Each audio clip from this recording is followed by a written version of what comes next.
ಬೆಳ್ಳುಳ್ಳಿ ಬದನೆಕಾಯಿ ಗೊಜ್ಜು ಕೇಳ್ತಿದ್ರೇನೆ ಬಾಯಲ್ಲಿ ನೀರು ಬರ್ತಾ ಇದೆ. ಬಿಸಿ ಅನ್ನದ ಜೊತೆ ಕಲಿಸ್ಕೊಂಡು ತಿನ್ನೋದಕ್ಕಂತೂ ಸಕ್ಕ ಟೇಸ್ಟಿಯಾಗಿರುತ್ತೆ. ಫಸ್ಟಿಗೆ ಒಂದು ಪಾತ್ರೆಗೆ ಎಣ್ಣೆ ಹಾಕ್ಕೊಂಡ್ಬಿಟ್ಟು ಅದಕ್ಕೆ ಒಂದು ದೊಡ್ಡ ಸೈಜ್ನ ಬದನೆಕಾಯಿ ಸೇರಿಸಿ ಬದನೆಕಾಯಿ ಪೂರ್ತಿಯಾಗಿ ಸಾಫ್ಟ್ ಆಗೋವರೆಗೂ ಫ್ರೈ ಮಾಡ್ಕೊಳ್ಬೇಕು. ಎರಡು ಕಡೆಗೆ ಫ್ರೈ ಮಾಡ್ಕೊಳ್ಬೇಕು.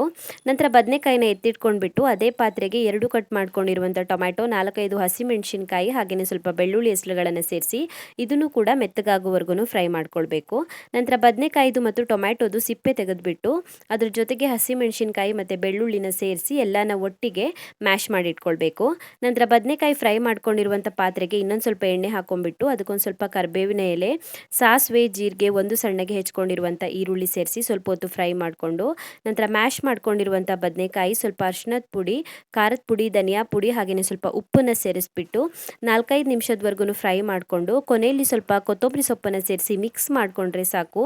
ಸಕ್ಕ ಟೇಸ್ಟಿ ಆಗಿರುವಂಥ ಬೆಳ್ಳುಳ್ಳಿ ಬದನೆಕಾಯಿ ಗೊಜ್ಜು ರೆಡಿ ಆಗುತ್ತೆ.